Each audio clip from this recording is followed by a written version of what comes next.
کو سینوں میں ہم میں سے بسا۔ عید الفطر کے اس بابرکت موقع پہ میں پوری امت مسلمہ کو مبارکباد پیش کرتا ہوں اور دعا گو ہوں کہ اللہ تعالیٰ اس عید کو پوری امت کی باعث خیر بنائے، باعث برکت بنائے اور حقیقی خوشی اللہ تعالیٰ پوری امت کو نصیب فرمائے۔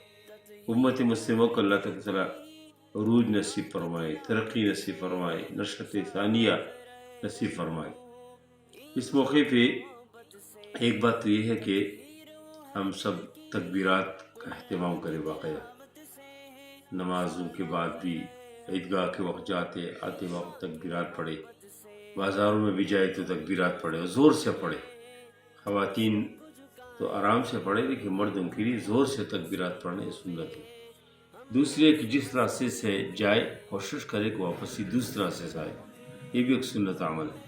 تیسری بات یہ ہے کہ خواتین کو بھی عیدگاہوں میں لے جانے کی کوشش کریں۔ خواتین اگر جہاں پر خواتین کی نماز کے اہتمام ہے تو کوشش کریں کہ ہمارے بہنیں، ہمارے مائیں، ہمارے بیٹیاں وہ بھی نماز میں شریک ہو۔ اللہ کے نبی صلی اللہ علیہ وسلم کے زمانے میں، صحابہ کرام کے زمانے میں خواتین باقاعدگی سے مسجد جاتی تھی اور عید کی نماز میں، دیگر نماز میں شریک ہو جاتی تھی، تو یہ بھی ایک سنت ہے، اس کو زندہ کرنے کی کوشش کرنا چاہیے۔ اس سے بڑھ کر ایک اور بات ہے، وہ یہ ہے کہ اس موقع پہ ہم اپنے دلوں کو صاف رکھیں۔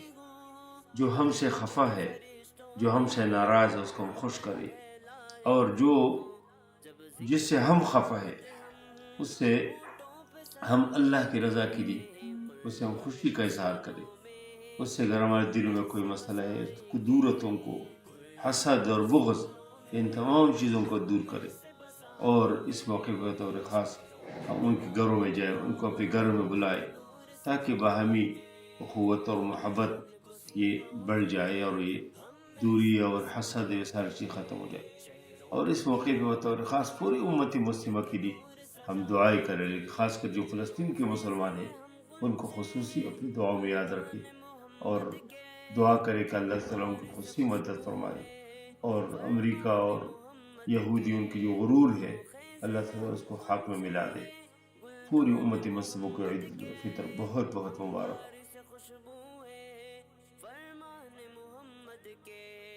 ہر دست کے سینے کو پھولوں سے سجائیں گے، قرآن کو سینوں میں ہم میں سے بسائیں گے، قرآن کو سینوں میں ہم میں سے بسائیں گے، چہروں پہ تلاوت کا ایک نور سجائیں گے، قرآن کو سینوں میں ہم میں سے بسائیں گے، چہروں پہ تلاوت کا ایک نور سجائیں گے۔